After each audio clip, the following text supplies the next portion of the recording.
We are back inside Rise of Kingdoms. I'm going to update you guys on what's going on in the kingdom here today, along with updating you on my progress and some of the game updates that's come along. It's been actually pretty nice in Rise of Kingdoms here lately. I recently just got up to City Hall 22, which is great, fantastic, more progress, but also I get my 5th march in here, which is great. We've moved into Zone 2. And that was not without controversy. There was a little bit of drama with it. We'll talk about that in just a moment, but we are continuing to move and grow, trying to grow in power to be one of the top 4 alliances in the kingdom. I'll talk about the significance of that in just a moment, but I did want to thank Rise of Kingdoms for sponsoring today's video. If you guys wanted to check it out, make sure you download Rise of Kingdoms. You can play on PC, you can play on mobile, all your favorite devices. Join Kingdom 3902. You'll probably have to start a brand new account, and it'll put you in like a newer kingdom, and then you just go to your settings, and then in here you go to the account character, and then you just create a new character, and then you go find Kingdom 3902, and then you can join up with us. Now, full transparency, if you do join up our main alliance here, you're gonna need like 2 million power to get in right now. Like, we're trying to push power. So when you first start off, you're probably gonna have to go down and join our academy alliance, which is good. I mean, we got a lot of people down here. We're working really solid. It's BSH Bash Nation. You can see we got 64 people in there. We got people in charge running it. It's very active. It's really, really nice. So when you do join in, you can go ahead and join BSH and start to grow your power there. It's a great place. Then you can also join the Discord, discord.gg/Bash Nation. We got ROK roles set up, all that kind of great stuff. So you guys can check out all of that and play alongside of us. And then, you know, you grow in the Academy Alliance, and if you get enough power, you start working up there, you can go ahead and move up to the main alliance, which we definitely need people moving up. One thing I did want to mention here, we did have some nice little quality of life changes here. One of my favorite things that they actually just did, if you ever purchase the 30-day gem supply, you actually get auto translate, auto helps, and you can auto farm barbarians. So that's been super sick right now, and it's like one of the best values in the game. So you go out, you click this little button right here, and then you can like set up marches for it, and then yeah, you can even set the levels. Like, say I just want to hit like, I don't know, weaker barbarians. They hit that, and then they're just gonna go out and they're just gonna auto farm barbarians for the next little bit. It's so nice, man. It's so nice. So I wanted to mention that because I've been loving it. Not to mention the auto helps, the auto translate. But if you are ever purchasing anything inside of Rise of Kingdoms, make sure you guys consider doing it in the Lilith store. This is where like I buy all my scripts. Essentially, these scripts are packs, are like equivalent to purchasing in game. So say like I wanted to buy that 30-day gem supply, come over here and I buy the $5 script, and it goes to my in-game account. But if you buy some of these bigger packs, and it doesn't even have to be that much bigger, like you see like even on the $15, the $10 one, you start to get cash back. So if you buy a $10 script, you get 10 of the flux coins, and it's essentially those flux coins you can use as basically in-game currency as well. So it's like earning 10% back. And they have these packs where you can buy like 7 days worth of flux scripts, which I like this one because you buy the $2.99 pack every day. It's really, really nice. So if you are going to play Rise of Kingdoms, and if you're ever considering buying anything, make sure you check out the Lilith store. That way you can get 10% back on your purchases. And then yeah, you can go auto farm barbs and stuff. It's great. Did I not have I must not have had a lot of troops, probably because I'm farming a lot, but I want to definitely show off that feature. Let's cancel that so we're not getting destroyed there. But let's talk about what's going on in the kingdom, because things have been interesting. So the level 2 pass is open. We took those down. It was really, really nice. I mean, it was solid. There's like 1 million T3 troops in there. It was a little bit of work. If you're ever trying to take down the passes, I suggest doing a rally and then having people reinforce the rallies. That's what we did. Had a lot of success. Took down both passes pretty easily. Actually, the one pass didn't even have anyone in it. It was the weirdest thing. Didn't even have any reinforcements in it. But yeah, if you're ever taking down passes, that's how you should be doing it. If you're swarming, you're more likely to lose a lot of troops and not get through there. So just have the strongest person in the alliance run the rally with the biggest rally and the most troops, and then just have people there stationed ready to reinforce the rally, and then you'll get through no problem. So that's how you take down the level 2 passes, and that gave us access to the next area. But that's where all the issues started, of course, right? That's where all the issues and drama, and I think it's, you know, it is what it is. Let's talk about all that. So these level 2 passes opened. It was late at night, so I started flagging. I was like, hey guys, let's flag, let's grab some nodes, which that's what our first couple flags were. Like, grab this stone node right here, go over here, grab this gold node, and we have 2 of them. So my plan was just to slowly build these out, start working towards the shrines, the level 3 shrines, while picking up some nodes in the process. But I understood that we weren't in line, and still aren't in line, to get one of these level 3 shrines. You can see some other alliances, FOB, who is this? Is this FCA? Yeah, FCA, all kind of positioning themselves here.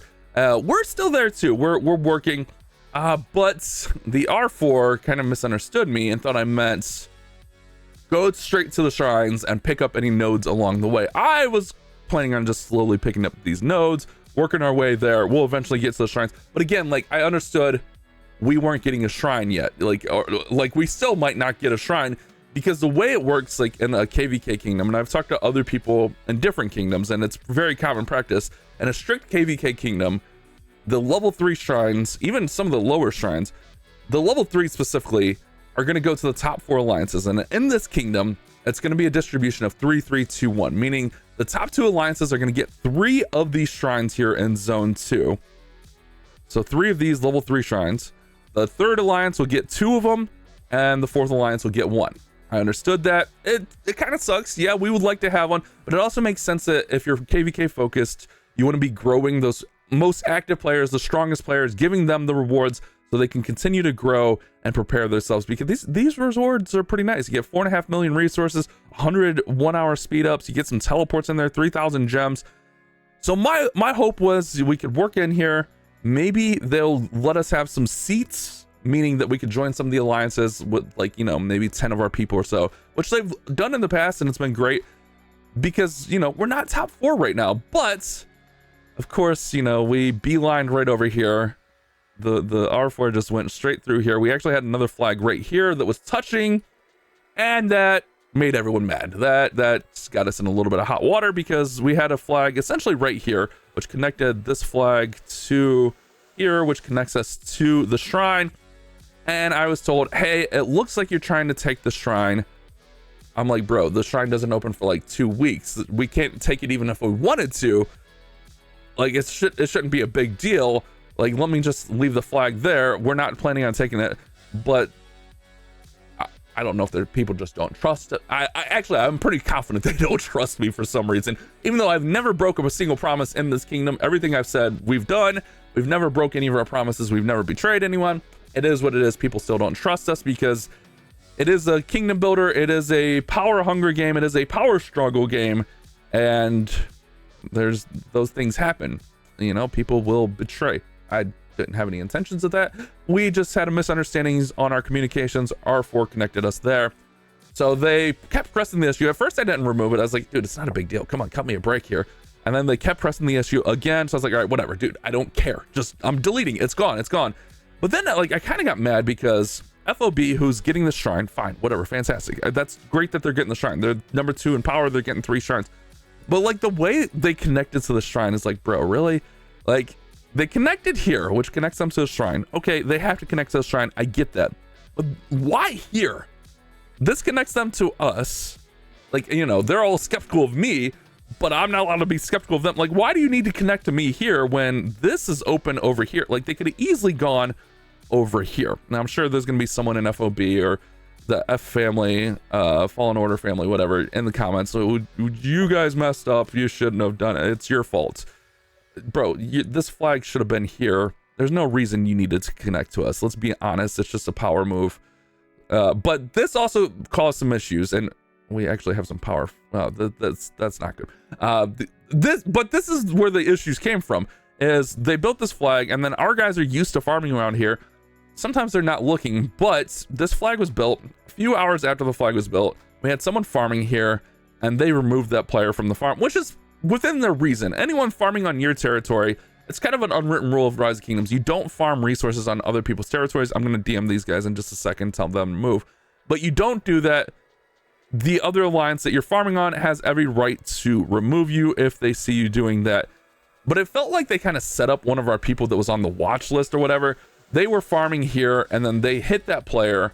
That player got mad, didn't understand why they got attacked because this flag was relatively new, and then they started retaliating, taking out farmers, and then we got in trouble. We had to blacklist them, and then we even got hit and stuff. But it's like there's like an insane double standard, because yesterday one of my guys in the north up here farming on our territory, they had a guy farming on our territory. So like, not this, but like say they were farming here, you know, they're farming on our territory, our guy removes them, and then they retaliate against us, and no one cares because it's us. It's like an insane double standard. But I had to remove a 7 million power player. Like it's frustrating. It's frustrating. It felt like a setup. There's definitely a double standard going on there. We're trying to push the top 4 power. That's the main thing here. There's just been a lot of frustrations. I'm trying to work with everyone. I want to be KvK oriented. I've never got to play a KvK. I'm trying to experience that. We're trying to push up our power. If we look here, we're not too far off. I mean, we're 27 million power off. We're trying to grow there. We got Mightiest Governor event coming up, which is going to be an event to push some power. I mean, really, all these top 4, like 2 through 5, they're all really close. So at bare minimum, like, we should definitely, in my opinion, get some seats somewhere so that we can get some nice rewards. But there's a lot of frustrations, man. Like, when you're working, you're grinding, we've surged up in power, and then you're told, like, yeah, you actually don't deserve those rewards. It's a frustration point. I get that it's KvK oriented, but it's definitely a frustration point. And that's kind of what happened with TWK. Worthy did have some medical issues, so things kind of went sideways with them, but they kind of did the same thing down here, where they actually built up towards the shrine. I think they were actually here towards this level 3 shrine when they weren't supposed to. Some other things happened with TWK, which was unfortunate. I guess they let in some of the people that are trying to keep out of zone 2 because they go rogue and hit farmers and stuff. So there's people on the blacklist, and some of those people got into TWK. It might have even been TWK 2. I don't even know that it was in TWK, which TWK has said is not actually associated with them. But since that happened, they took TWK's passes, and then TWK was like, all right, whatever, let's just go join with Bash. And yeah, that's why kind of what forced the hand on the merger there. So there's been a lot of drama in the past week or so, but things have been stabilized. I've explained to my guys, hey guys, we technically don't get a shrine right now. I'll try to negotiate us some seats. I'll try to get us some rewards. But if you guys want a shrine, we have to grind. We have to get our power up at whatever cost. So that's our goal right now, is to get our power up and work in here. So hopefully it wouldn't be this shrine. I know that's where we're stationed. Again, I mean, we would have probably built here, to be honest. But if we did, it would be this shrine over here. Which, yeah, it is what it is. Now we have some plans to make some things happen. We'll see. We're recruiting, we're working, we got Mightiest Governor coming up. But again, it's definitely one of those frustration points. And, you know, it's just kind of the way it is with Rise of Kingdoms, especially if you are truly KvK focused. You need to work together as a kingdom and figure out, you know, what's going to work for the kingdom to get everyone in the right place and get everyone with the strongest powers, etc., etc. But there's definitely that power struggle that goes on, right? There's definitely that power struggle that goes on with it. A lot of politics, a lot of diplomacy. I feel like I've just been yapping. I haven't really shown anything, but I felt like this is a pretty important video to make, talking about what's going on in the kingdom, how these things work. So yeah, as of now, even though we are 5th in power, we do not get a shrine. That's fine. I'm okay with it. I'm not complaining about it. It's perfectly fine. I understand it. Hopefully we get some seats. But also, like, if we legitimately make it up to 4th power, I hope that, like, there isn't the manipulation of power with people being moved around, and we actually get a fair shot at it, you know? That's my one big concern right now. We'll see. We'll see. I'll update you guys next week as the shrines are, I don't know, I think it's close to a week or so. Where are we at here? We're on Barbarian Buster on our calendar. Shrines are here, so that's what, 96 hours. What's 96 hours? 4 days. So about a week. So I guess it'll be just after. So I guess next week's video, I have a general idea of what's going on, if we're getting a shrine or not, and I'll let you guys know then. So for now, we'll sign off. If you guys want to play with us, join up, play in Kingdom 3902, join the Discord, discord.gg/BashNation, and we'll see you guys out there. You guys have a good one. I'll see you on the next one.